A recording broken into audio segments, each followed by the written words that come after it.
Good evening everyone. स्वागत है आप सभी लोगों का एक बार फिर से मैथ्स इंडिविजुअल बैच में। मेरे प्यारे साथियों, आज हम लोग करेंगे परसेंटेज का लेक्चर 1 और लेक्चर 2 जो है इससे पिछले क्लास मैंने आपको समझा दिया है। तो आज जो है लेक्चर 3 देखेंगे और लेक्चर 3 में कुछ हम लोग नए टाइप का क्वेश्चन देखेंगे जो आपके पेपर में पूछे जाते हैं। तो चलिए शुरू करते हैं। देखिए, पहला जो क्वेश्चन आया है वो क्वेश्चन नंबर 12 आया है। क्वेश्चन नंबर 11 तक जो है हम लोग पार्ट 2 में देख चुके हैं। तो आज हम लोग करेंगे क्वेश्चन नंबर 12 से। क्वेश्चन नंबर 12 में क्या कह रहा है, एक बार क्वेश्चन को रीड करते हैं, फिर इसमें क्या टेक्निक लगाया जा सकता है वो मैं आपको समझाऊंगा। ठीक है, तो आप लोग ध्यान से समझिएगा और उसको कॉपी पे नोट करते चलिएगा और इसको प्रैक्टिस करना है आप सारे लोगों को। ठीक है, देखिए क्वेश्चन में क्या रहा है, the population of A village is 1,89,000, यानी कि एक गांव का जो पॉपुलेशन है, संख्या है, वो कितना है, 1,89,000। आगे कह रहा है क्वेश्चन में 4/9 ऑफ देम आर मेल्स, यानी कि उसमें से 4/9 जो है वो क्या है, मेल है। आगे कह रहा है एंड रेस्ट फीमेल्स, बाकी जो भी शेष बच गया है, रेस्ट जो भी है वो सारे के सारे क्या है, फीमेल्स है। आगे फिर से क्वेश्चन में दिया गया है 50% मेल आर मैरिड, यानी कि जितने भी मेल है उसमें से 50% मेल जो है वो मैरिड है, यानी कि वो शादीशुदा है, उनका शादी हो चुका है। अब इस पे बेस्ड दो क्वेश्चन पूछा जा रहा है, यानी कि ए और बी, यानी कि ये दो क्वेश्चन पूछा जा रहा है। तो इस दो क्वेश्चन का आपको आंसर बताना है। कैसे सॉल्व करेंगे ये देखिए मैं आपको समझाने वाला हूं कैसे सॉल्व करेंगे। तो एक बार हम लोग ये भी देख लेते क्वेश्चन में हमसे पूछा क्या जा रहा है। क्वेश्चन में पहला नंबर क्वेश्चन में ये पूछा जा रहा है find the percentage of married population, यानी कि ये जो गांव है, ये जो विलेज है, इसमें कितने लोगों का शादी हो चुका है उसका परसेंटेज बताना है। और दूसरा क्वेश्चन आपसे पूछा जा रहा है find the percentage of married female, यानी कि फीमेल में कितने ऐसे फीमेल है जिनका मैरिज हो चुका है, वो आपसे पूछा जा रहा है। तो आपको उसका आंसर बताना है। देखिए कैसे आंसर करेंगे हम लोग, कैसे इसमें तरीका लगाएंगे, क्या आपका टेक्निक होना चाहिए ताकि आपका आंसर जो बहुत जल्दी आ सके। तो मैं आपको समझा रहा हूं। बहुत सारे लोग इसमें क्या करेंगे, इसको मतलब पूरा जैसे जैसे क्वेश्चन में बोला जा रहा है बिल्कुल वैसे वैसे करते चले जाएंगे। अरे मेरे भाई, आंसर आएगा, आपका वैसे भी आंसर आएगा जैसे क्वेश्चन में कह रहा है, आप बिल्कुल वैसे ही करते चलेंगे तो फिर भी आपका आंसर आएगा। लेकिन आप यहाँ कंपटीशन कर रहे हैं, यानी कि आपको दूसरे लोगों को हराना है। तो दूसरे लोगों को हराने के लिए आपको थोड़ा सा अपना दिमाग का भी यूज करना पड़ेगा। दिमाग का यूज कैसे करेंगे वो मैं आपको समझाता हूं कैसे करना है। देखिए इस क्वेश्चन में कह रहे हैं टोटल पॉपुलेशन है एक विलेज का वो 1,89,000 है। तो यहां पे लिख देते हैं टोटल पॉपुलेशन जो है इस गांव का 1,89,000। अब इसमें से कह रहा है 4/9 जो है वो क्या है, मेल है, यानी कि 4/9, यानी कि इस गांव का अगर हम टोटल जनसंख्या की बात करेंगे तो टोटल जनसंख्या अगर 9 होगा तो इसमें से 4 जो जनसंख्या होगा वो क्या हो जाएगा, आपका मेल हो जाएगा। तो इसको यहीं पे लिख देते हैं, क्योंकि गांव में जनसंख्या 2 ही हो सकती है, या तो मेल होगा ये तो फीमेल होगा। तो यहां लिख देते हैं मेल और यहां लिख देते हैं फीमेल। अगर टोटल जनसंख्या अगर 9 है जिसमें से 4 क्या है, आपका मेल है, तो 4 मेल लिख दिए। तो फीमेल कितना होगा उसके लिए आपका क्वेश्चन बोला जा रहा है रेस्ट जितना भी बच रहा है वो सारा का सारा जो है वो फीमेल है। तो अगर टोटल जनसंख्या 9 है जिसमें से 4 मेल है तो रेस्ट कितना बचेगा, तो 9 में से 4 को अगर माइनस कर देंगे तो कितना बच जाएगा, यानी कि 5 बच जाएगा। तो ये जो 5 आपका हो गया, ये 5 क्या हो गया, आपका फीमेल हो गया। तो इसको यहां पे लिख देते हैं, यानी कि टोटल जनसंख्या अगर 9 होगा तो जिसमें से 4 मेल होगा और 5 फीमेल होगा। यहां तक समझ आ गया होगा आप लोगों को क्वेश्चन में क्या दिया गया है। अब देखिए आगे फिर से आपके क्वेश्चन में कह रहा है 50% मेल आर मैरिड, यानी कि 50% मेल जो है वो मैरिड है। तो 50% मेल जो है मैरिड है। तो यहां से तो आपको रेशियो ना पता चला है, एक्चुअल तो नंबर नहीं पता चला है ना, गांव में कितना जनसंख्या मेल है और कितना जनसंख्या फीमेल है। तो आप बोलेंगे नहीं, अभी जो है हमको सिर्फ रेशियो पता चला है। लेकिन मेरे भाई आपको एक बात ध्यान रखना है, जब भी क्वेश्चन में आपको कोई रेशियो दे करके आपसे परसेंटेज पूछ लिया जाता है, यानी कि परसेंटेज वैल्यू पूछ ली जाती है, या कभी भी आपसे रेशियो पूछ लिया जाता है, तो आपको एक्चुअल वाले वैल्यू से कोई मतलब नहीं रखना है, उसको छोड़ करके चलना है। फिर भी आपका आंसर जो है बहुत आसानी से आ जाएगा और वो 100% करेक्ट आएगा। ये बात आपको ध्यान रखना है और आपको कहीं नोट कर लेना है। यानी कि जब भी अगर आपको कोई रेशियो दे दिया जाता है, वहां से आपको रेशियो पूछ लिया जाता है, यानी कि घुमा फिरा करके कोई रेशियो पूछ लेगा, या आपसे कभी परसेंटेज वैल्यू पूछ लेगा। परसेंटेज वैल्यू में आपसे ये पूछेगा, कभी पूछ लेगा मोर या लेस परसेंटेज, आपको कभी पूछ लेगा ये इसका कितना प्रतिशत है, ये इसका कितना प्रतिशत है। ऐसे कभी भी आपसे पूछा जाता है तो आप एक्चुअल वाले नंबर लेकर के नहीं चलेंगे। अगर आप एक्चुअल वाले नंबर लेकर के चलते हैं फिर भी आपका आंसर आएगा और वो भी करेक्ट आंसर आएगा, और आप एक्चुअल वाले ऑप्शन यानी कि एक्चुअल वाले नंबर को लेकर के नहीं चलेंगे फिर भी आपका आंसर करेक्ट आएगा। दोनों कंडीशन में करेक्ट आएगा। लेकिन आपका जो सेकंड वाला कॉन्सेप्ट है, सेकंड वाला कॉन्सेप्ट क्या कहता है, आपको एक्चुअल वाले नंबर को लेकर के नहीं चलना है, तो उससे भी आपका 100% करेक्ट आएगा। ठीक है, तो मैं आपको सेकंड वाले ऑप्शन से बता रहा हूं, फर्स्ट वाले ऑप्शन से नहीं बता रहा हूं, क्योंकि फर्स्ट वाले से अगर लेकर चलेंगे तो जैसे इसी क्वेश्चन में समझेंगे, तो अगर इसी क्वेश्चन क्या करना पड़ेगा, टोटल जो जनसंख्या है वो कितना 1,89,000, और यहां रेशियो है मेल और फीमेल का। यही मेल और फीमेल मिल करके ना गांव का टोटल जनसंख्या बनेगा। तो इसको आप क्या करेंगे, पहले क्या करेंगे, 4 यूनिट ये और 5 यूनिट ये, यानी कि टोटल 9 यूनिट। तो लिखेंगे आप यहां पे 9 यूनिट इक्वल टू 1,89,000। यहां से फिर आप 1 यूनिट का वैल्यू निकालेंगे, फिर यहां से 1 यूनिट निकालने के बाद फिर 4 यूनिट का निकालेंगे, फिर 5 यूनिट का निकालेंगे, फिर मेल निकालेंगे, फिर फीमेल निकालेंगे। फिर आपको कुछ बोला गया है क्वेश्चन में जो मेल में इतना मैरिड है, तो फिर उस संख्या का 50% निकालेंगे मेल और फिर फीमेल निकालेंगे। तो ऐसे करके आप बनाएंगे, आपका आंसर इस तरीके से भी आएगा। लेकिन आपको ऐसे नहीं बनाना है, मैं आपको जो तरीका समझा रहा हूं आपको ये तरीका लगाना है और आपको ऐसे ही आपको भी सोचना है।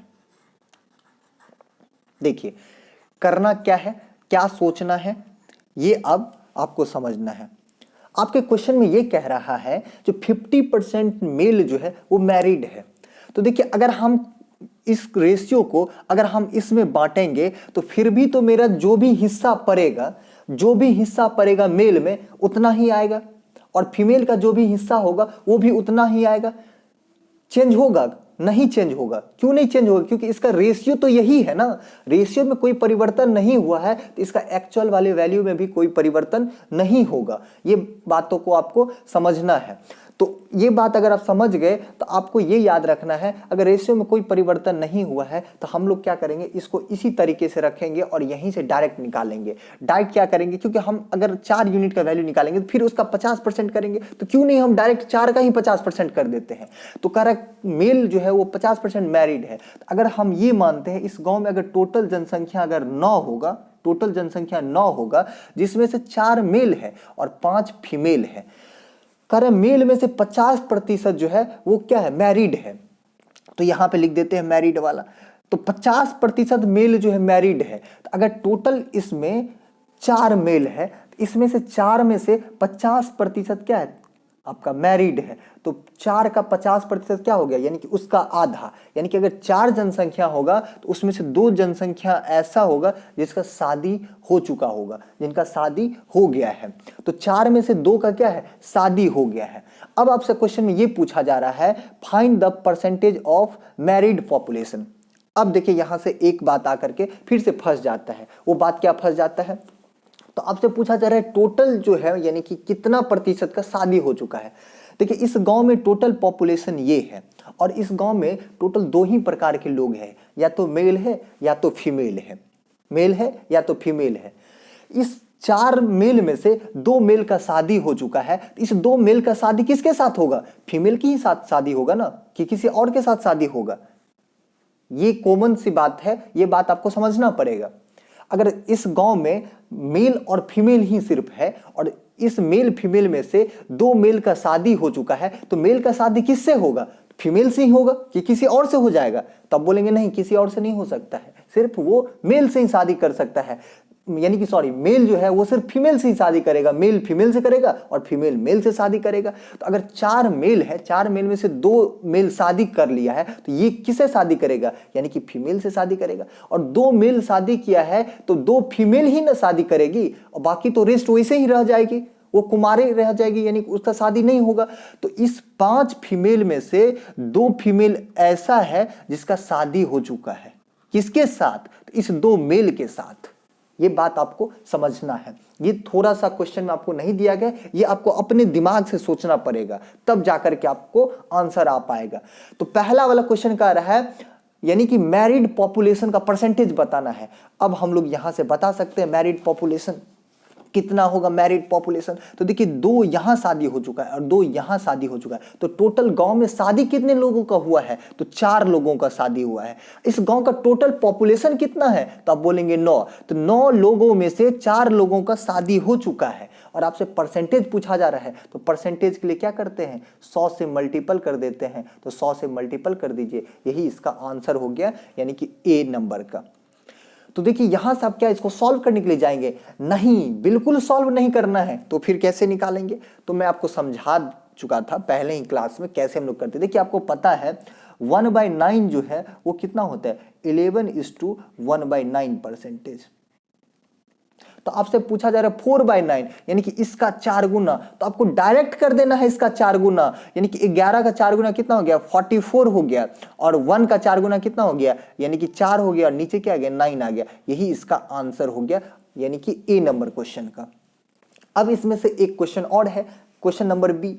क्वेश्चन नंबर बी में क्या कह रहा है, इसको ध्यान से समझिए। क्वेश्चन नंबर बी में कह रहा है find the percentage of married female, यानी कि फीमेल का परसेंटेज बताना है, कितना फीमेल मैरिड है, कितने फीमेल शादीशुदा है। तो देखिए टोटल फीमेल कितना है? 5 है। इस 5 में से 2 फीमेल जो है वो शादीशुदा है, तो यानी कि 2 जो है 5 में कितना प्रतिशत है? प्रतिशत के लिए क्या करेंगे? 100 से मल्टीपल कर देंगे, यही आपका आंसर हो गया। तो यहां से क्या आ गया? इसको भी नहीं काटेंगे, आपको याद होना चाहिए 20% जो होता है वो क्या होता है? यानी कि 1/5, तो 2/5 है, वो कितना प्रतिशत हो जाएगा? तो आपको देख करके आंसर लगा सकते हैं 40%। तो इस क्वेश्चन का जवाब क्या हो जाएगा आपका? यानी कि 40%, यही इसका आंसर हो गया, यानी कि क्वेश्चन नंबर बी का भी। इसमें यहां तक आप लोग समझ गए। तो आगे बढ़ते हैं अगले क्वेश्चन की तरफ। देखिए नेक्स्ट क्वेश्चन फिर से आ गया है, क्वेश्चन नंबर 13। क्वेश्चन नंबर 13 में क्या कह रहा है ये समझना है आपको। क्वेश्चन नंबर 13 को एक बार रीड करिए, क्या कह रहा है? कह रहा है A labour works for 60 hour a week, यानी कि एक मजदूर है सप्ताह में 60 घंटा काम करता है, and get RS 2400 as wages, और वो 2400 रुपया कमाता है। यानी कि एक सप्ताह में वो 60 घंटा काम करके एक लेबर जो है वो 2400 रुपया कमाता है। ये बात समझ गए। आगे कह रहा है आपका क्वेश्चन में, if his 1 hour wages are increase by 40%, यदि उसका 1 घंटे का जो वेजेज है, यानी कि 1 घंटे का जो कमाई है उसको 40% बढ़ा दिया जाता है, and his working hour are reduced by 16:2/3%, और उसका जो काम करने का जो टाइम है, वर्किंग आवर जो है उसको 16:2/3% से रिड्यूस कर दिया जाता है, यानी कि कम कर दिया जाता है। आगे कह रहा है then by how much will his wages increase या डिक्रीज, तो उसके वेजेज में कितना प्रतिशत इंक्रीज होगा या कितना प्रतिशत डिक्रीज होगा, वो आपसे पूछा जा रहा है, वो आपको बताना है। तो कैसे बताएंगे? देखिए यहां भी आपको अगर दिमाग से बनाएंगे तो आप क्वेश्चन को एक स्टेप में बना सकते हैं, लेकिन अगर आप दिमाग नहीं लगाते हैं तो इसी क्वेश्चन को बनाने के लिए आपको थोड़ा सा टाइम लग जाएगा। तो मैं आपको टाइम वाला तरीका नहीं बता रहा हूं, मैं आपको शॉर्ट तरीका बता रहा हूं। एक बार मैं आपको वो भी समझा देता हूं, जो अगर इसको आप यानी कि एक्चुअल वाला डाटा लेकर चलेंगे तो कैसे आप सोचेंगे और क्या होगा, वो भी मैं आपको समझा देता हूं, ताकि आपके दिमाग में वो बात रह ना जाए। ठीक है, देखिए 60 घंटा ही काम करता है तो 2400 रुपया कमाता है। 60 घंटा काम करके ये कितना कमाता है? यानी कि 2400 रुपया कमाता है। ये बात समझ गए? यानी कि 60 घंटा ये काम करेगा तो ये 2400 रुपया कमाता है। 2400 रुपया कमाता है, तो 1 घंटा में कितना कमाएगा? 1 घंटा में कितना कमाएगा? यानी कि 60 आवर में ये 2400 रुपया कमाता है, तो 1 आवर में ये कितना कमाएगा? 2400 अपॉन 60, 1 घंटा में। तो यहां से ये काटेंगे तो ये 0 से 0 खत्म हो गया, 6 चौका 24, यानी कि 1 घंटा में ये 40 रुपया कमाएगा। तब तो 60 घंटा में ये 2400 रुपया कमाएगा। 1 घंटा में अगर 40 रुपया कमाएगा तब ना 60 घंटा में 60 × 40 यानी कि 2400 रुपया कमाएगा। तो यहां से आपका क्या निकल के आ गया? 1 घंटा का, यानी कि 1 घंटा में 40 रुपया कमा रहा है, 40 रुपया कमा रहा है।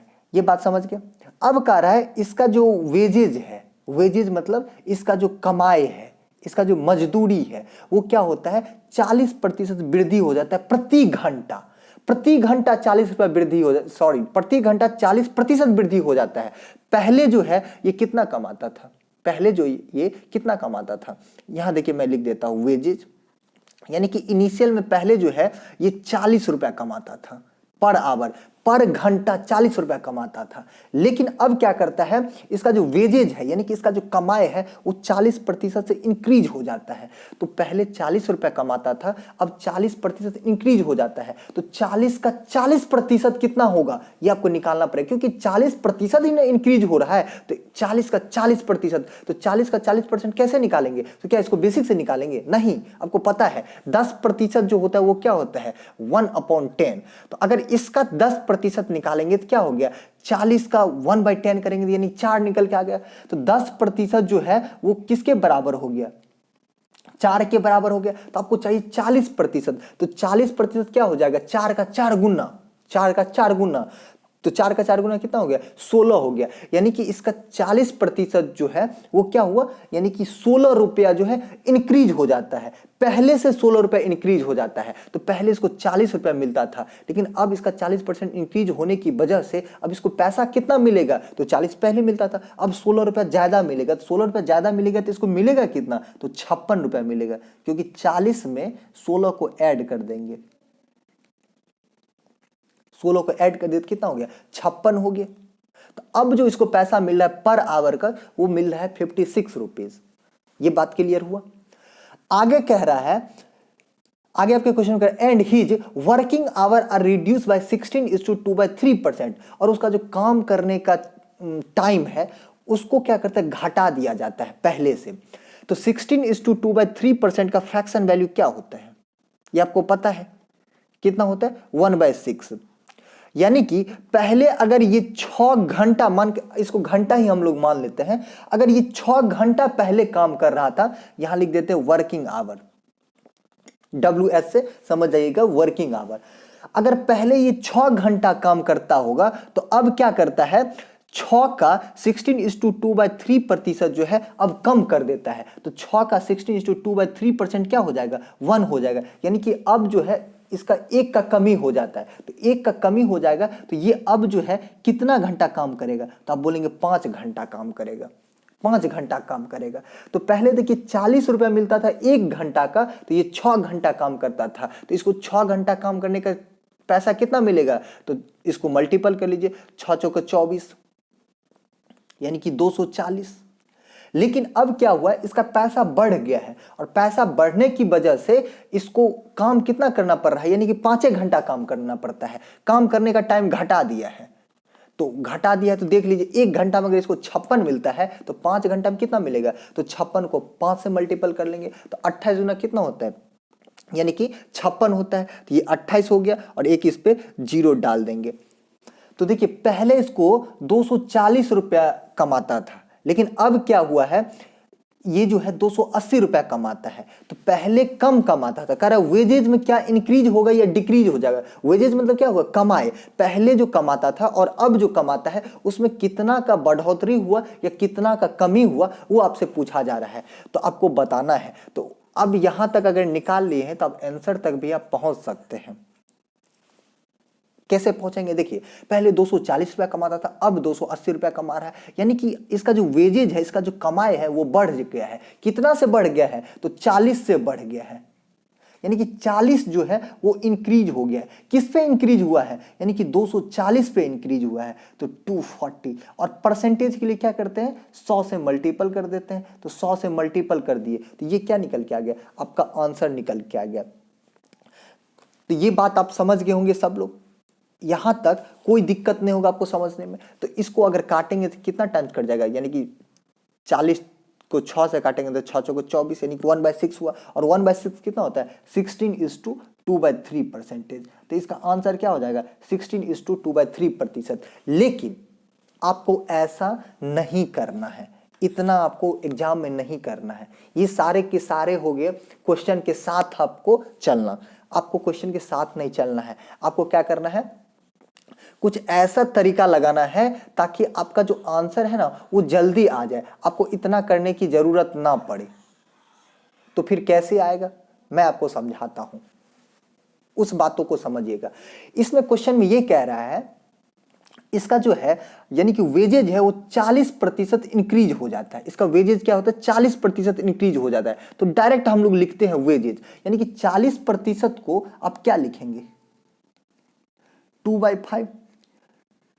मानते हैं अगर इसका पहले कमाई अगर 5 होता होगा तो अब क्या होता है? 5 का 40% इंक्रीज हो जाता है। अगर पहले इसको कमाई इनिशियल में अगर 5 रुपया होता होगा तो अब क्या होता है? इसको 2 जो है ज्यादा कमाई होता है। तो अब इसको 2 ज्यादा कमाई होता है तो अब कमाता कितना होगा? ये 7 कमाता होगा। ये बात समझे? इस बात को समझने में कोई दिक्कत है? कोई दिक्कत नहीं होगा।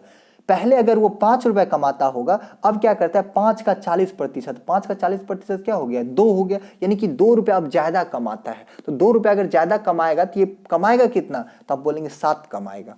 यहां तक समझ गए?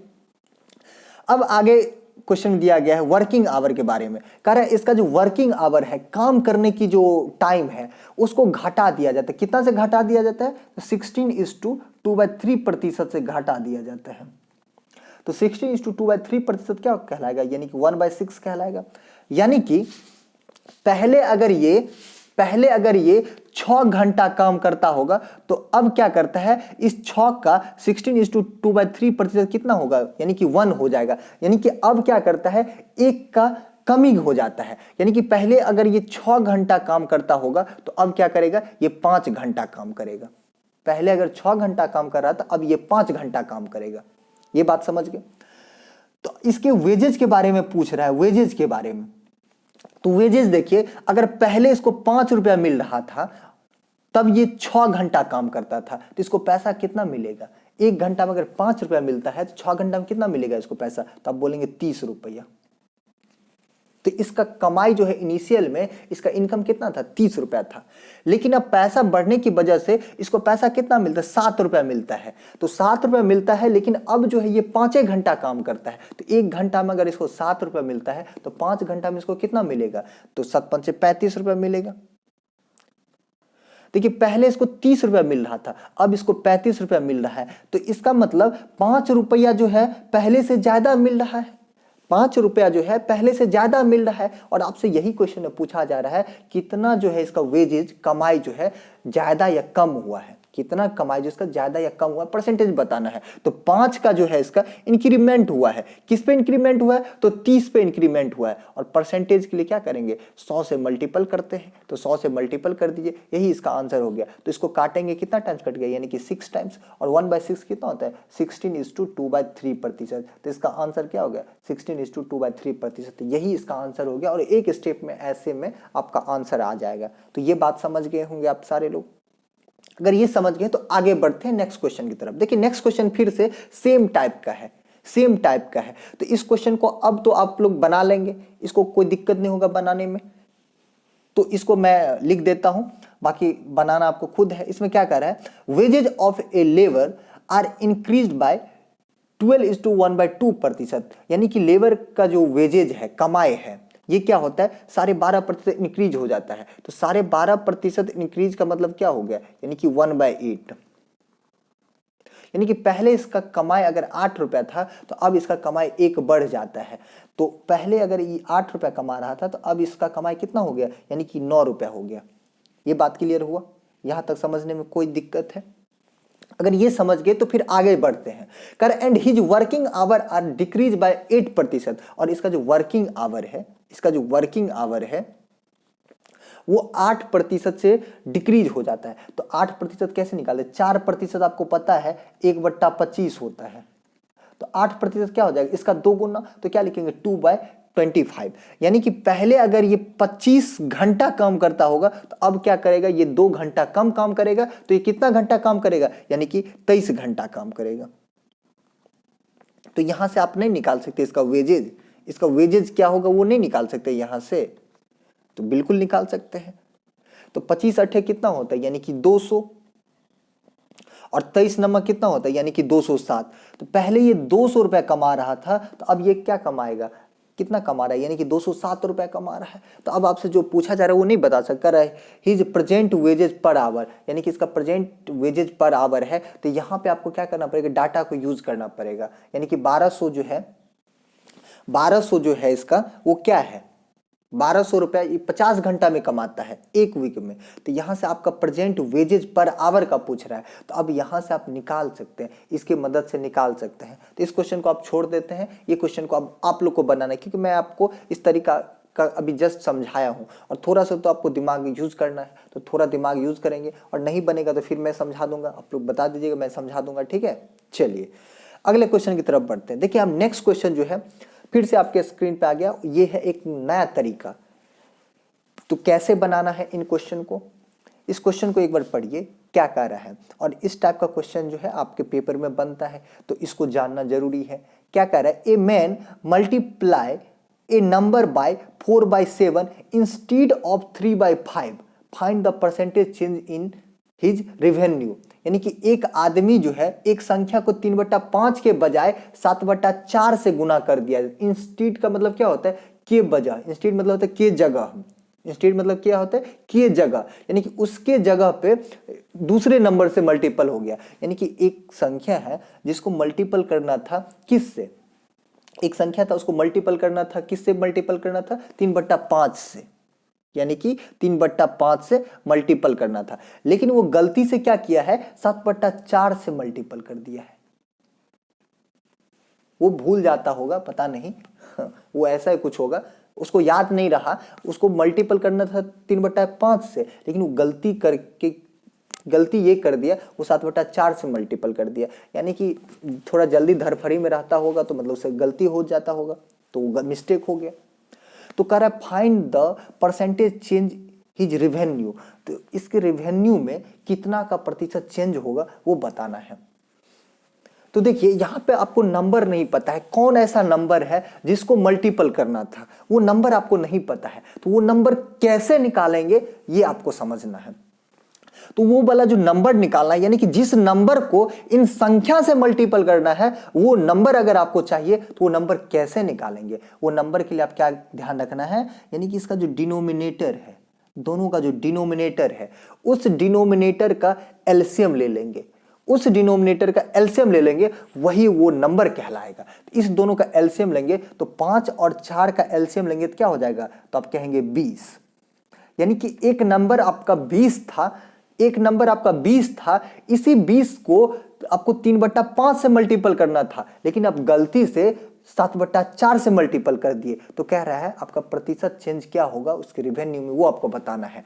तो इसको अगर हम नंबर जो है आपका 20 है, तो यहाँ 20 से मल्टीपल कर दिए। 20 से किसको मल्टीपल करना था? 3/5 को, लेकिन इसी संख्या को अब गलती से क्या कर दिए? 7/4 से मल्टीपल कर दिए हैं। तो आपका क्या परिवर्तन होगा वो बताना है। तो इसको क्या करना है? सॉल्व कर लेना है। तो कितना हो गया? 5 चौका 20, तो ये क्या कहलाएगा? 4 तिया 12 हो जाएगा।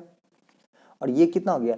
4 पंचे 20, तो 7 पंचे 35 हो गया। यानी कि आपका जो पहला इसका रेवेन्यू है, ओरिजिनल वाला जो इसका रेवेन्यू है वो कितना है?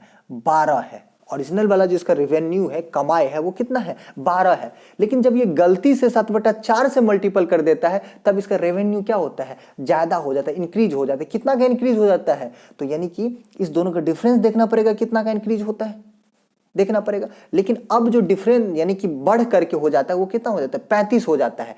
तो लेकिन आपसे बढ़ा हुआ वैल्यू नहीं पूछ रहा है, आपसे पूछ रहा है कितना परिवर्तन हुआ है, कितना कमाई में चेंजिंग हुआ है, वो प्रतिशत में बताइए। तो प्रतिशत में बता सकते हैं।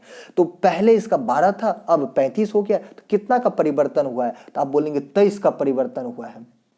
किस पे परिवर्तन हुआ है? तो 12 पे परिवर्तन हुआ है। और परसेंटेज के लिए क्या करेंगे, यानी कि 100 से मल्टीपल कर देंगे, यही आपका आंसर हो जाएगा 23/12 इंटू 100। तो इसको काटेंगे तो क्या हो जाएगा आपका, क्या निकल के आ जाएगा, यानी कि 191/2/3%। यही इस क्वेश्चन का सही जवाब हो गया और यही इसका आंसर हो गया। जब भी आपसे अगर ऐसा क्वेश्चन पूछा जाता है तो आपको वो जो संख्या है वो कैसे निकालना है, नीचे वाला का एलसीएम ले लेना है, यानी कि जो भी फ्रैक्शन दिया उसका डिनोमिनेटर का एलसीएम ले लेना है और आपका वही जो है वो आपका नंबर कहलाएगा। उस नंबर से मल्टीपल कर देना है, फिर आपको ये सारे प्रोसेस लगाना है, आपका आंसर निकल के आ जाएगा। ठीक है, चलिए अगला क्वेश्चन देखते हैं। अगला क्वेश्चन भी सेम टाइप का है, तो सेम टाइप का है तो मैं आपको समझा देता हूं। देखिए क्या कह रहे हैं, a student multiplied A number by 3/5 instead of 5/3। यानी कि एक विद्यार्थी ने एक संख्या को 5/3 के स्थान पे 3/5 से गुना कर दिया। कर find the percentage error in calculation. तो कैलकुलेशन में कितना प्रतिशत त्रुटि पाया गया है, कितना प्रतिशत का त्रुटि हुआ है, वो आपसे पूछा जा रहा है, वो आपको बताना है प्रतिशत में। तो फिर वही काम करेंगे। इसको पहले मल्टीपल किससे करना था, यानी कि 5/3 से एक संख्या को, लेकिन वो संख्या हमको अभी नहीं पता है।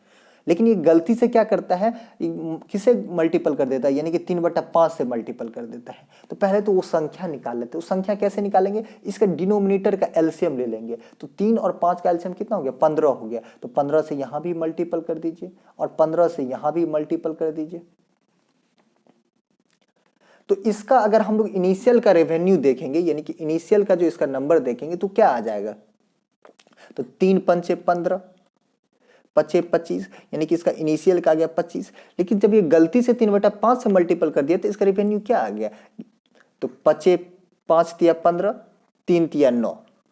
यानी कि पहले अगर इसको 25 मिल रहा था तो अब गलती की वजह से इसको 9 मिल रहा है। कितना का कमी हुआ, कितना का चेंजिंग हुआ है, तो आप कहेंगे 16 का कमी हुआ है।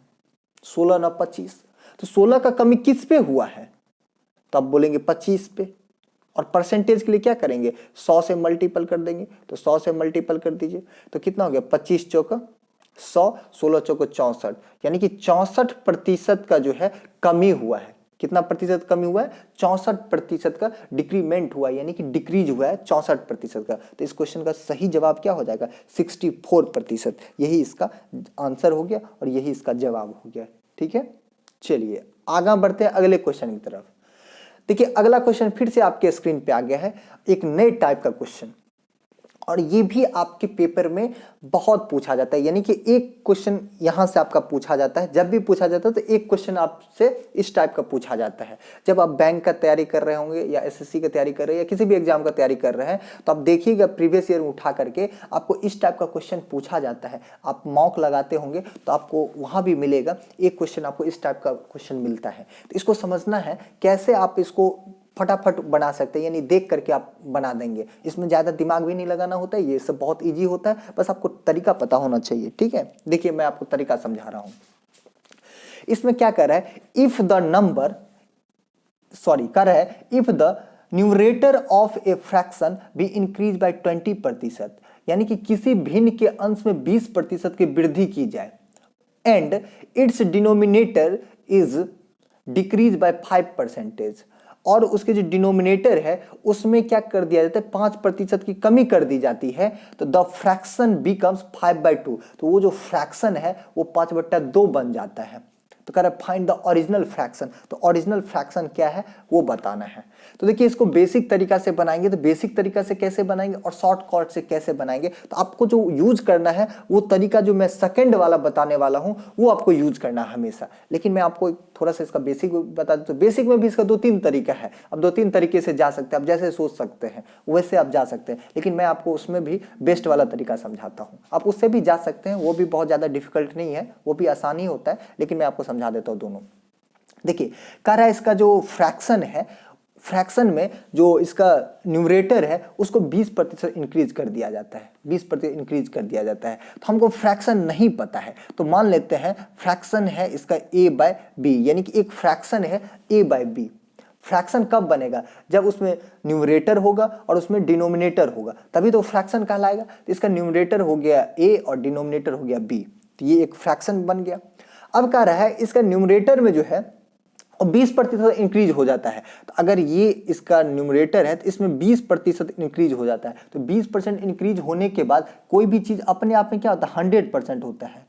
और 20% इसमें इंक्रीज हो गया है, तो 20% अगर इंक्रीज हो जाएगा तो ये नंबर क्या हो जाएगा? यानी कि 120% हो जाएगा, क्योंकि 100% तो ये खुद है। कोई भी नंबर दुनिया का कुछ भी होता है वो 100% खुद होता है, और 20% इंक्रीज हुआ है तो ये नंबर क्या कहलाएगा? 120% हो जाएगा। तो यहां लिख दीजिए 120%। अब क्या कर रहा है? डिनोमिनेटर में जो 5% डिक्रीज हो जाता है, तो कोई भी चीज अपने आप में 100% होता है। अब इसके डिनोमिनेटर में क्या होता है? 5% कमी हो जाता है। अगर 5% का कमी हो जाएगा तो ये कितना हो जाएगा? यानी कि 95% हो गया। 100 का 5% कितना हो गया? यानी कि 5 हो गया। तो 100 में 5 का कमी कर दिया, कितना हो गया? 95% हो गया। इसको डायरेक्ट लिखेंगे 95%। और यही जो बराबर हो जाता है, किसके बराबर हो जाता है? यानी कि 5/2 के बराबर हो जाता है। अब इसको सॉल्व करना है। तो देखिए ये परसेंटेज से ये परसेंटेज खत्म हो जाएगा। 5 से काटेंगे कितना टाइम्स कट जाएगा? यानी कि 24 बार में कट गया। तो यहां से फिर आ जाएगा आपका क्रॉस मल्टीपल करेंगे तो ये यहां से क्या आ जाएगा? यानी कि 24a इक्वल टू 95b। तो आपसे पूछा जा रहा है फ्रैक्शन पूछा जाए, तो फ्रैक्शन कैसे होगा? a बाई बी चाहिए आपको, a बाई बी चाहिए, तो a बाई बी आपको निकालना पड़ेगा। a बाई बी कैसे निकालेंगे? तो a और b का पहले आपको रेशियो चाहिए। तो रेशियो कैसे निकालते हैं आपको पता नहीं है तो मैं आपको समझाता हूं। जब भी कभी आपको दो चीज ऐसे आपको इक्वल दिखे, कभी भी दो चीज अगर आपको इस तरीके से इक्वल दिखे और आपको रेशियो निकालना हो तो क्या करेंगे? इसको अदला बदली कर देना है, एक्सचेंज कर देना है, तो आपका रेशियो निकल के आ जाएगा। तो इसको एक्सचेंज कर लीजिए। तो 95 को इधर भेज देंगे और 24 को इधर भेज देंगे। यानी आपका जो a का वैल्यू निकल के आया है, a का रेशियो, वो 95 निकल के आया है, और b का जो निकल के आ गया वो 24 निकल के आ गया है। और आपसे a बाई बी पूछा जा रहा है, तो a कितना है? 95 है, और b कितना है? 40। एक सेकंड रुक जाइए, 24 को 2 से मल्टीपल करेंगे क्या हो जाएगा? 48 हो जाएगा। ये आपका 48 है।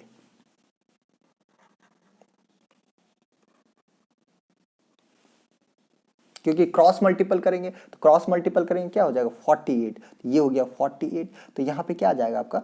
48 आ जाएगा।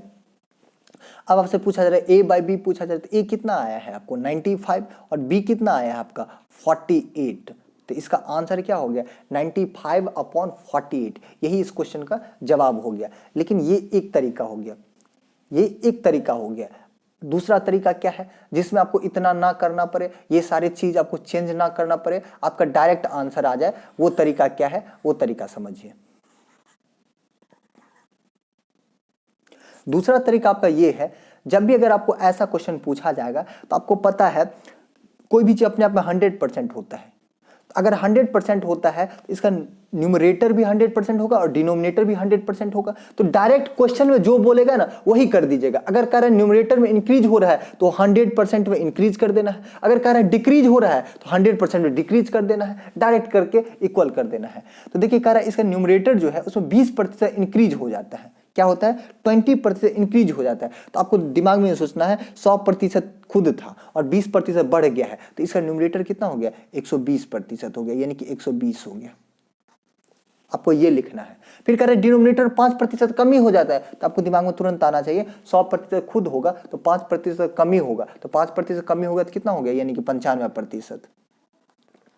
और यही बराबर है किसके बराबर हो जाता है? यानी कि 5/2 के बराबर हो जाता है। अब डायरेक्ट आपको यहां से सॉल्व करना है। तो यहां से भी कैसे सॉल्व करना है? यहाँ जो जो कट रहा है उसको काट लेना है, आपको यहीं पे काट लेना है।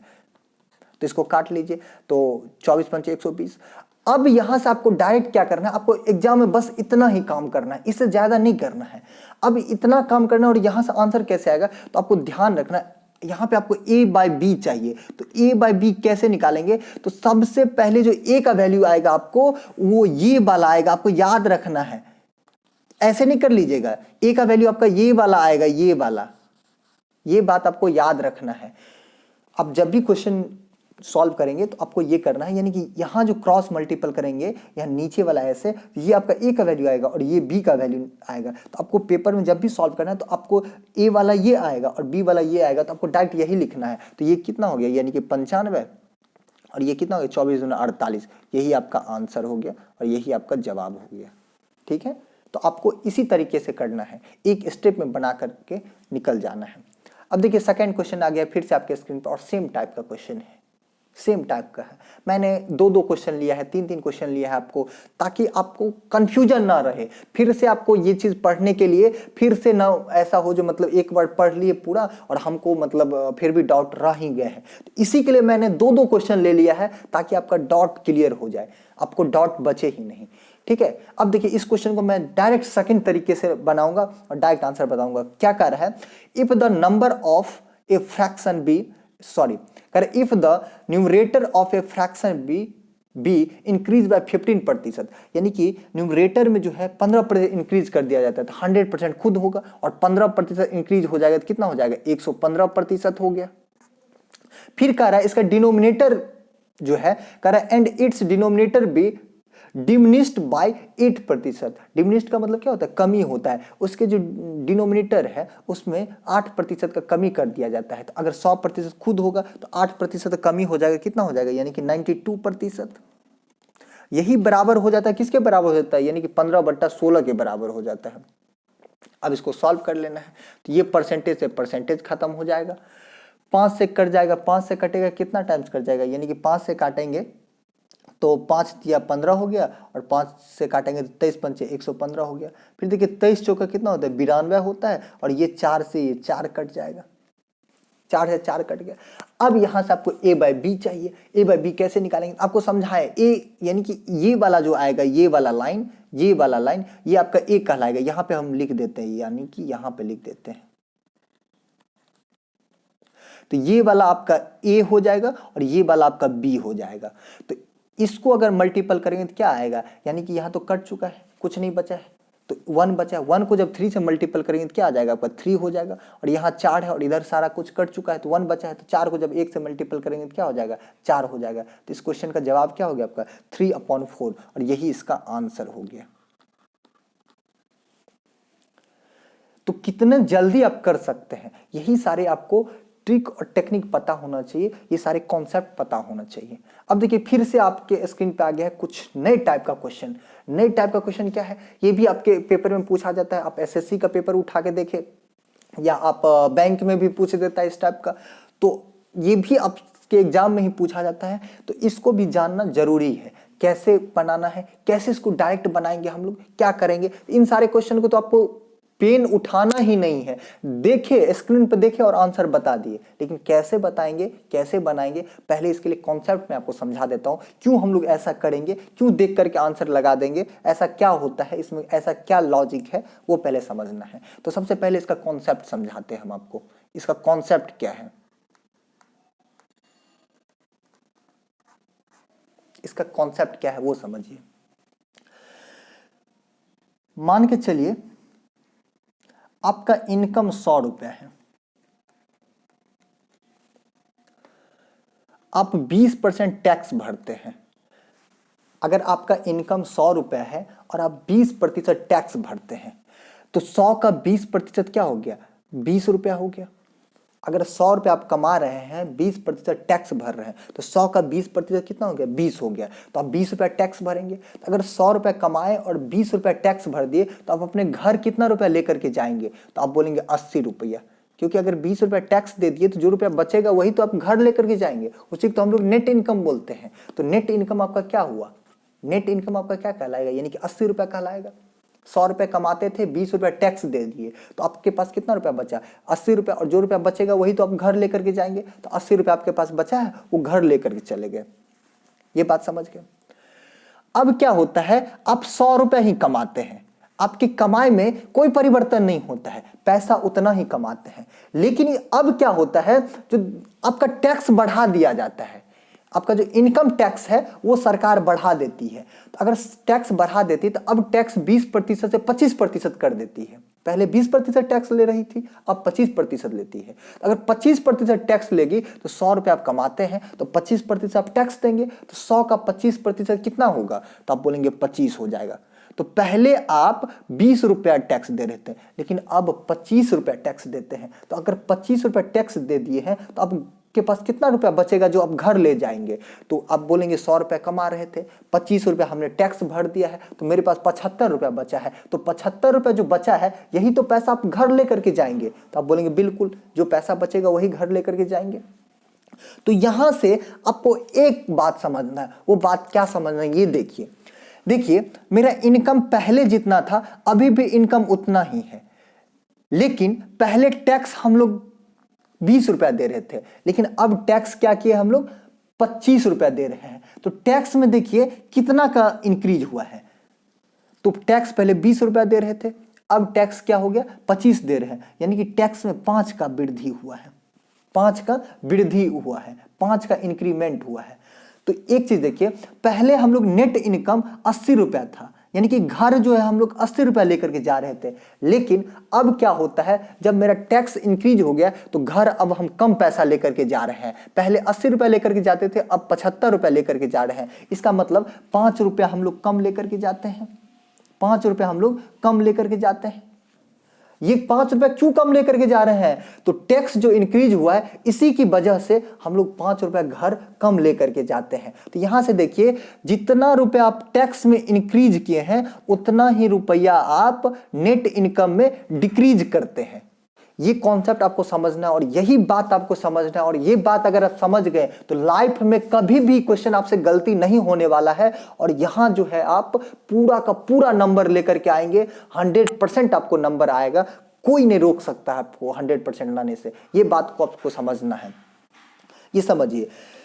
5 रुपया अगर यहां इंक्रीज हुआ है तो यही 5 रुपया जो है यहां पे डिक्रीज हुआ है। तो यहां से आपको एक कॉन्सेप्ट निकल के आता है, वो ये निकल के आता है, आपका टैक्स जो है, टैक्स का जो परसेंटेज जो भी इंक्रीज होगा, वही टैक्स जो भी आपका इंक्रीज होगा वही जो है आपका नेट इनकम डिक्रीज होगा। नेट यानी कि टैक्स में जितना प्रतिशत का इंक्रीज होता है, जितना का इंक्रीज होता है उतना ही प्रतिशत जो है आपका नेट इनकम में डिक्रीज होता है। तो दोनों जो है आपस में बराबर हो जाएगा, दोनों क्या हो जाएगा, नेट इनकम टैक्स के बराबर हो जाएगा। ये बात आपको याद रखना है। आज के बाद से आपको ये कॉन्सेप्ट पता होना चाहिए, टैक्स जो इंक्रीमेंट होता है वही नेट इनकम के डिक्रीमेंट के बराबर होता है। क्यों बराबर होता है, तो अब आप किसी को समझा भी सकते हैं क्यों बराबर होता है। तो अब देखिए इस क्वेश्चन को अब हम लोग कैसे सॉल्व करेंगे। इस क्वेश्चन कह रहा आप एक स्टेप में उड़ा देंगे, कह रहा है इसका जो टैक्स है वो 19% इंक्रीज हो जाता है। तो इसका जो टैक्स है वो 19% इंक्रीज हुआ है। तो टैक्स का जो 19% है यही बराबर हो जाएगा, किसके बराबर हो जाएगा, तो नेट इनकम के 1% के डिक्रीज के बराबर हो जाएगा। तो यहां से कह सकते हैं 1% जो इसका नेट इनकम है इसी के बराबर हो जाएगा, इसी के बराबर हो जाएगा। तो अब यहां से जो कट रहा है काट लीजिए, परसेंटेज से परसेंटेज खत्म हो जाएगा। तो यहां से आप रेशियो निकाल लीजिए। तो रेशियो के लिए मैं अभी समझाया था कुछ देर पहले, जब दो चीज अगर आपको ऐसे बराबर दिखे, जब दो चीज अगर आपको ऐसे बराबर दिखे और वहां से आपको रेशियो निकालना है तो क्या करना, एक्सचेंज कर देना है। तो एक्सचेंज कर लीजिए। तो यहां से 1 इधर आ जाएगा, तो टैक्स हो गया आपका 1 रेशियो, और ये 19 इधर आ जाएगा, तो 19 रुपया हो गया नेट इनकम।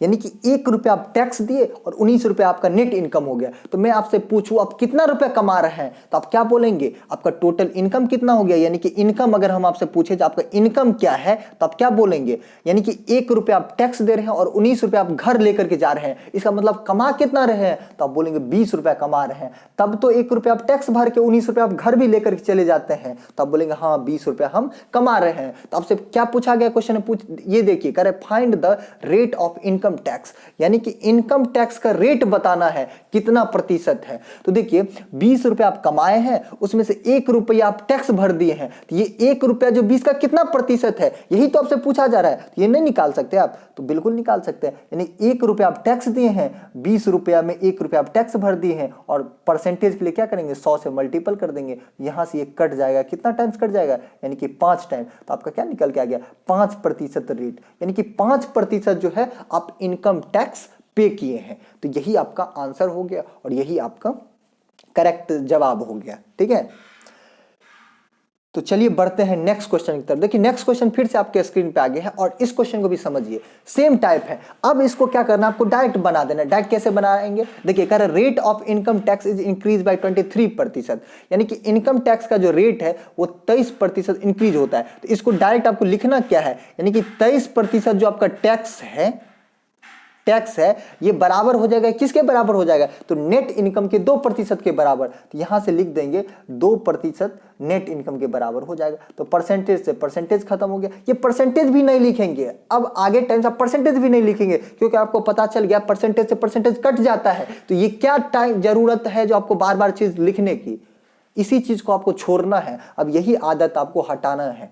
ठीक है, तो अब यहां से क्या लिखेंगे, आपका टैक्स क्या हो गया, 2 हो गया, और आपका नेट इनकम कितना हो गया, 23 हो गया। अगर हम आपसे पूछे आपका इनकम क्या है, तो आप क्या बोलेंगे, 25 रुपया मेरा इनकम है। 25 रुपया इनकम है, तब तो आप 2 रुपया टैक्स दे करके फिर भी घर आप 23 रुपया लेकर चले जाते हैं। आप बोलेंगे बिल्कुल। तो आपसे ये पूछ रहा है जो find the rate of income tax, यानी इनकम टैक्स का रेट क्या है। तो कैसे निकालेंगे, टैक्स कितना भर रहे, 2 रुपया भर रहे, कितना में 2 रुपया भर रहे, 25 में 25, और परसेंटेज के लिए क्या करेंगे, 100 से मल्टीपल कर देंगे। तो यही आपका आंसर हो गया। 25 चौका कितना हो गया, 100 हो गया, 4 दूना 8, यानी कि 8%। तो आपका जवाब क्या हो जाएगा, 8%। समझ गए, कोई दिक्कत यहां तक समझने में, किसी तरह से परेशानी, कोई परेशानी नहीं होगा। आप अगर दिमाग से अगर पढ़ेंगे, मैं आपको जैसे समझा रहा हूं आप वैसे वैसे करते चलिए और डेली मेरा क्लास अटेंड करिए, आपको मैं गारंटी लेता हूं आपको कोई दिक्कत नहीं आने वाला है। मैं आपको कोई टाइप नहीं छोड़ने वाला हूं, चाहे कोई भी टाइप आपको जो पेपर में देखने को मिलेगा, मैं एक भी टाइप नहीं छोड़ूंगा, आपको सारा का सारा टाइप समझाऊंगा। बस आपको डेली क्लास अटेंड करना है। ठीक है, अब देखिए अगला क्वेश्चन आ गया है 21 नंबर, ये आपका नेक्स्ट टाइप है। तो इस टाइप को आपको कैसे सॉल्व करना है ये समझिए। इसमें कह रहा है the income of A is 30% more than the income of B, यानी कि ए का जो इनकम है वो क्या है, बी के इनकम से 30% अधिक है। तो देखिए यहां पे लिख देते हैं ए और यहां पे लिख देते हैं बी, यानी कि आपका जो ए का इनकम है वो 30% अधिक है, किससे, तो बी के इनकम से। तो देखिए 30% को क्या लिख सकते हैं आप, तो आप बोलेंगे 3/10, यानी कि अगर ए का इनकम बी के इनकम से 30% अधिक है, इसका मतलब बी का अगर इनकम अगर 10 होगा तो इस 10 का 30% कितना हो जाएगा, तो आप बोलेंगे 3 हो जाएगा। बी का 30% कितना होगा, यानी कि बी का जो है वो कितना है, अगर 10 है तो इसका 30% 3 हो गया, 30% 3 हो गया। तो कह रहा है ए जो है वो बी से 30% अधिक है। तो अधिक का मतलब क्या है, उससे 3 ज्यादा है। तो 3 ज्यादा है तो ए कितना हो जाएगा, तो आप बोलेंगे बी अगर 10 होगा तो ए जो है आपका 13 हो जाएगा। यहां तक कोई दिक्कत नहीं होगा, ये बात समझ के। अब आगे क्या पूछ रहा है क्वेश्चन में, ये देखिए कह रहा है how much percentage B income less than A. तो कह रहा है कितना प्रतिशत बी जो है वो कम है ए से। देखिए जिसके रिस्पेक्ट में बात किया जाता है उसको आप हमेशा डिनोमिनेटर में रखेंगे, उसको क्या करना है, आपको हमेशा डिनोमिनेटर में रखना है। तो किसके रिस्पेक्ट में बात कर रहा है, यानी कि ए के रिस्पेक्ट में बात कर रहा है, जिससे कंपेयर करेगा उसको डिनोमिनेटर में रखना है। तो ए से कंपेयर कर रहा है, ए कितना है, यानी कि 13 है, और कर रहा है इससे जो है बी कितना कम है, कितना प्रतिशत कम है वो बताना है। तो देखिए इसमें कमी कितना का है, तो आप बोलेंगे 3 का कमी है, 3 का कमी है। तो 3 का कमी है 13 में, और परसेंटेज के लिए क्या करेंगे, 100 से मल्टीपल कर देंगे। तो यही इसका आंसर हो गया, यही क्या हो गया, इसका आंसर हो जाएगा। तो इसको आप निकाल सकते हैं, 3/13 क्या हो जाएगा, यानी कि 23:1/3%। सॉरी यहाँ 13 है तो क्या हो जाएगा, 13 हो जाएगा, यानी कि 23 इज टू 1/13%। यही इसका जवाब हो गया। तो यहां तक समझने में आपको कोई परेशानी है? कोई परेशानी नहीं होगा। आप सारे बातों को बहुत अच्छे से समझ रहे होंगे, और सारे बातों को अगर आप अच्छे से समझ रहे हैं तो इन सारे चीज को आपको प्रैक्टिस करना है। जब तक आप प्रैक्टिस नहीं करेंगे तब तक आप परफेक्ट नहीं हो पाएंगे। प्रैक्टिस करना है आप लोगों को। देखिए आप क्वेश्चन नंबर 22 है। 22 में क्या कह रहा है? The income of A is 40% less than B incomes, यानी कि ए का जो इनकम है वो बी के इनकम से 40% लेस है। तो 40% का मतलब क्या होता है? तो आप बोलेंगे 40% मीन्स 2/5, यानी कि बी का इनकम अगर 5 होगा, बी का इनकम अगर 5 होगा तो इस 5 का 40% कम है ए का इनकम। तो अगर बी 5 होगा तो 5 में से 2 कम है, यानी कि 5 का 2 कम है। तो 2 कम है तो कितना हो जाएगा? तो आप बोलेंगे 3 हो जाएगा। कितना हो जाएगा? 3 हो जाएगा। तो ए का इनकम कितना हो गया? अगर 3 होगा तो बी का इनकम 5 होगा। अब आपसे क्वेश्चन में पूछा जा रहा है how much percentage is B income more than A, यानी कि बी का जो इनकम है वो ए के इनकम से कितना प्रतिशत अधिक है। तो जिससे कंपेयर करने के लिए बोला जाता है, जिसके रिस्पेक्ट में बात किया जाता है, उसको डिनोमिनेटर में रखते हैं। ये किसके रिस्पेक्ट में बात कर रहा है? ए के रिस्पेक्ट में बात कर रहा है। कह रहा है ए से कितना अधिक है, तो ए कितना है? 3 है, तो 3 लिख दिए। कितना अधिक है तो देख लीजिए कितना अधिक है। यहां 3 है, यहां 5 है। कितना अधिक है? 2 अधिक है, तो यहां लिख दीजिए 2। और परसेंटेज के लिए क्या करेंगे? 100 से मल्टीपल कर देंगे, तो 100 से मल्टीपल कर दीजिए। अब देखिए 1/3 जो होता है वो 33:1/3% होता है। तो यहाँ 2/3 है, तो इसको सॉल्व करना नहीं है, आपको डायरेक्ट आंसर बता देना है। डायरेक्ट आंसर क्या बोलेंगे इसका? 66:2/3%। तो इसका सही जवाब क्या हो जाएगा? 66:2/3%। समझ गए? बढ़ते हैं नेक्स्ट क्वेश्चन की तरफ। देखिए नेक्स्ट क्वेश्चन फिर से आपके स्क्रीन पे आ गया है। इस क्वेश्चन में क्या कह रहा है?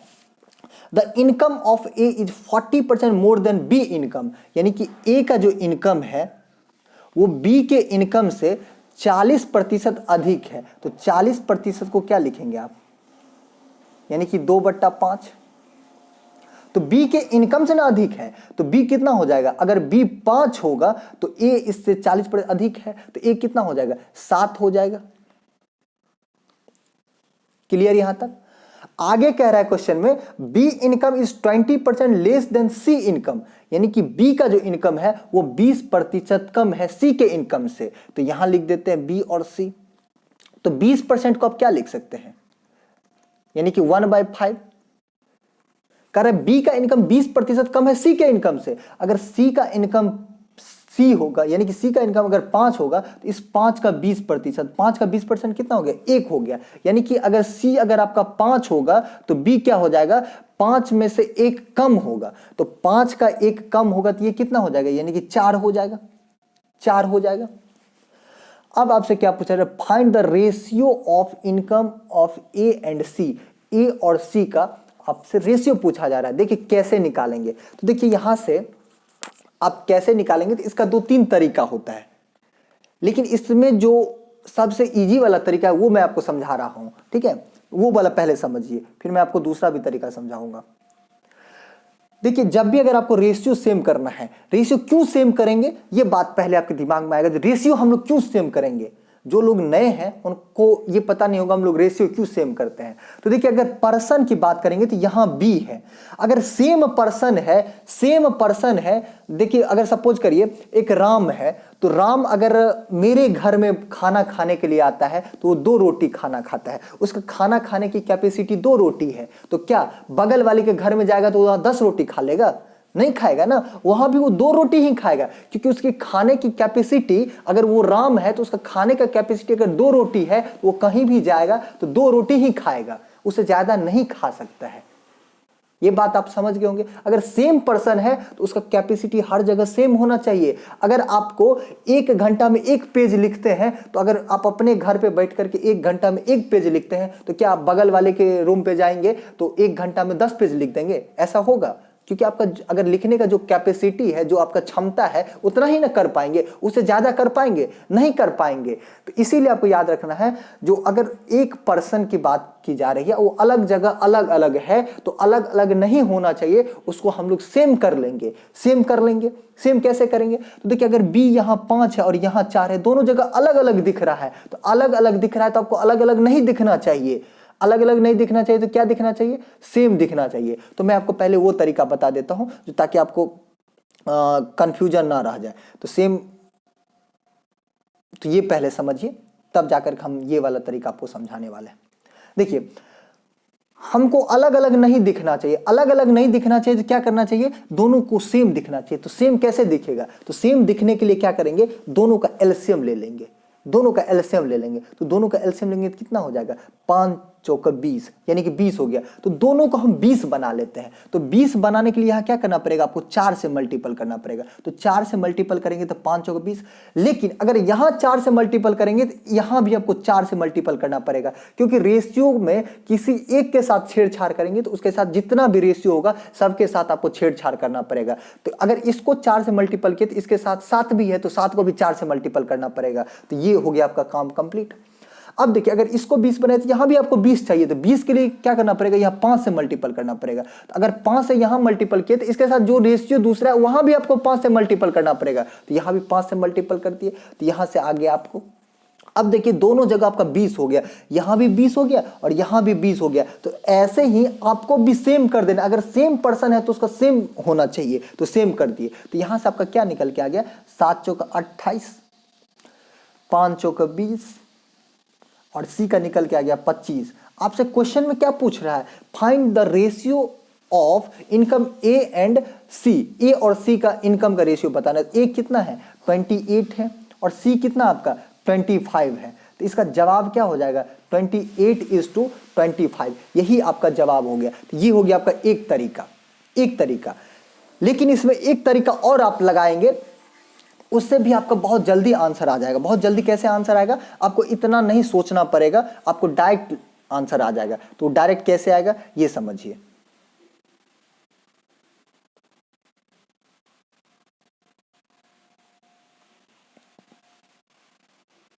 देखिए आपको कभी भी अगर ऐसा दिखने को मिले तो आप रेशियो इक्वल करने के लिए क्या करिए? बगल में जो खाली जगह है ना, वो बगल वाला छाप देना है। क्या करना है? बगल वाला छाप देना है। तो छाप दीजिए, उसके बगल में जो जो है ना खाली जगह के बगल में वही छाप देना है। तो देखिए यहाँ पे खाली जगह दिख रहा है, तो ये बगल वाला छाप दीजिए। बगल वाला छाप दिए, क्या हो गया आपका? 5 हो गया।